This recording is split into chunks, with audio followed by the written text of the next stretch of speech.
Hello दोस्तों, कैसे हो आप लोग। आशा करता हूँ अब तक के सारे वीडियोस आपको पसंद आ रहे हो और आपकी सारी जो लाइफ की प्रॉब्लम्स है वो आपको सॉल्व करने में आपको हेल्प कर रहे हो।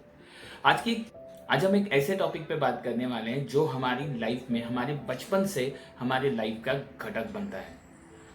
फियर, डर। ये डर को हम ओवरकम कैसे कर सकते हैं, ये डर कैसे पैदा होता है, ये डर क्यों होता है, ये सारी चीज़ों के बारे में आज हम डिस्कस करेंगे। डर एक्चुअली होता क्या है। सो डर और डेंजर में दो डिफरेंट, एक होता है फियर, एक होता है डेंजर। फियर ये होता है कि हम कुछ चीज़ करने वाले हैं, वो एक इल्यूजन क्रिएट हो जाता है माइंड में कि ये चीज़ करने से मुझे कुछ ना कुछ तो नुकसान होने वाला है। ये हमारे माइंड में एक इल्यूजन रहता है, बट उसमें उसकी एक रियलिटी अगर हम देखेंगे तो सच्ची में अगर उससे कुछ होने वाला है, ऐसा प्रॉब्लम्स होने वाले हैं, सो उसे हम डेंजर कहते हैं। सो एक चीज ध्यान में रखिएगा, जब भी अगर आपको फियर आए, कोई किसी भी चीज का डर आपको लगता है, जैसे कि लोगों के सामने से बात करने से आपको डर लगता है, ज्यादा से ज्यादा ये होता है कि हम ज्यादा से ज्यादा लोगों से किसी कोई हम पे हंसे ना, इस चीज का हमें डर लगता है। क्या मैं गलत हो गया, किसी चीज की वजह से गलत हो गया तो क्या ये हो सकता है, इससे क्या प्रॉब्लम हो सकती है, ये सारी चीजों को हम सोच सोच के ही एक इल्यूजन बना देते हैं, हमारे आसपास एक ऐसी दुनिया बना देते हैं जिससे हमें ये डर लगता है। अब ये डर को ओवरकम कैसे किया जाए? दो चीजें हैं, या तो इस डर से भागो या तो उसे फेस करो। मैं सजेशन दूसरी चीज का दूंगा कि ज्यादातर हमारे जो डर होता है वो एक इल्यूजन होता है। सो इस इल्यूजन को तोड़ने के लिए आपको सबसे पहली चीज ये करनी होगी कि आपको किस चीजों से डर लगता है, उसकी एक लिस्ट आपको बनानी है। जैसे आप ये लिस्ट बना दोगे, उसके बाद आपको हर एक चीज पे धीरे धीरे फोकस करके वर्क करना है। जैसे अगर मेरी बात करें तो मुझे पहले स्टार्टिंग में बातें करने में डर लगता था, बिकॉज मैं तोतला बोलता था। सो मेरा तोतला बोलना जो है, उसकी वजह से बहुत सारे लोग मेरा मजाक उड़ाते थे। सो लोगों के सामने बात करना या लोगों से ज़्यादा बात करना मैं अवॉइड करता था। जितना हो सके मैं अपने आप की दुनिया में रहता था।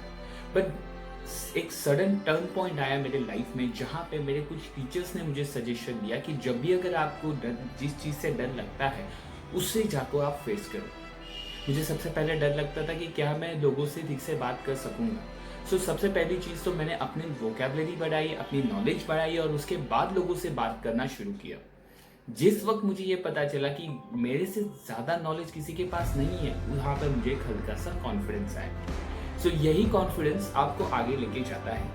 कॉन्फिडेंस हर चीज़ में होना अच्छी चीज़ होती है, बट ओवर कॉन्फिडेंस होना ये आपके लिए बहुत ही घातक साबित हो सकता है। जैसे कि ये आग का दरिया है और मैं इसमें से कूद जाऊंगा और मुझे कुछ नहीं होगा, इसे कहते हैं ओवर कॉन्फिडेंस। कॉन्फिडेंस ये होता है कि मैं ट्राई कर सकता हूँ कि इसमें से करने का, बट ये आपको एक्चुअली ट्राई करने की ज़रूरत क्यों है? जो जहाँ पे आपकी लाइफ रिस्क में आती है, वो डर अगर आपको लगता है तो yes, it is the right thing. But जिससे आपकी लाइफ डेंजर में नहीं आती है, ऐसी चीज़ों के इल्यूजन से आपको बहुत डरना ज़रूरी नहीं है। कभी कभी होता यह है कि हम हमारे दिमाग में ये बहुत सारी चीज़ों को बना लेते हैं। जैसे कि मुझे मेरी जॉब से निकाला जाएगा, मैं इसके बाद क्या करूँगा, मैं कैसे करूँगा, वो मेरे से बहुत बेहतर कर रहा है, ये मेरे से बहुत अच्छा कर रही है। ये सारी चीज़ों के डर ना हमारे दिमाग में बैठे रहते हैं। सो इसकी वजह से होता यह है कि हम ना हमारे परफॉर्मेंस को वीक बना देते हैं। जहाँ पे आपके एम्प्लॉयर ऐसा कुछ नहीं सोचते हैं आपके बारे में कि या मैं इसको अभी आज निकाल दूं या कल मैं निकाल दूं। ये सोचते हैं कि भाई इसको मैं जितना काम करा सकता हूँ करा लूँ, इसको रिटायरमेंट तक खींच लूँ। बट हमारे दिमाग में ये रहता है कि दूसरों के परफॉर्मेंस के वजह से मेरा परफॉर्मेंस बहुत कम दिख रहा है और मैं इस कंपनी से निकाला जाऊंगा। तो ये डर जो आपके दिमाग में है, इसको आपको ओवरकम करने के लिए खुद को इंट्रोस्पेक्शन करना जरूरी है।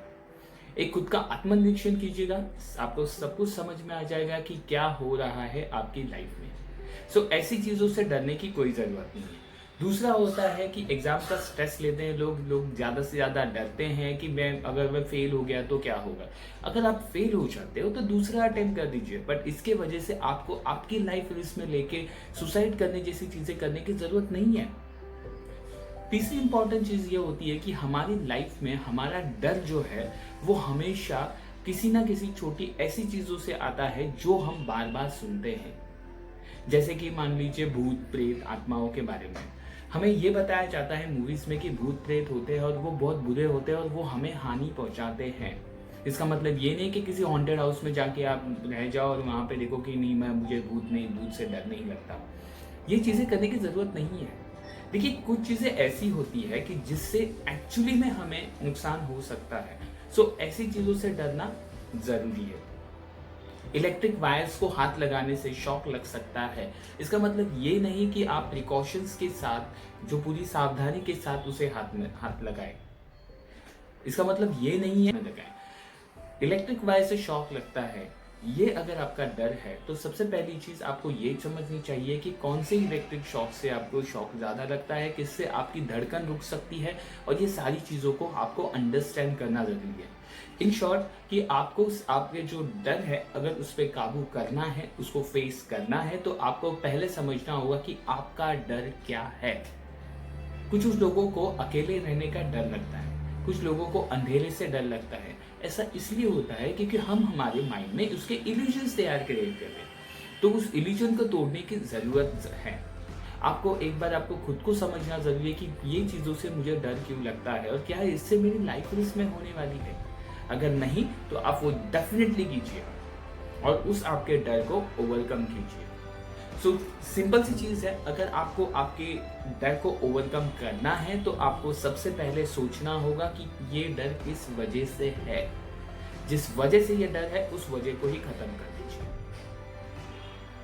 आशा करता हूँ ये वीडियो आपको पसंद आया हो।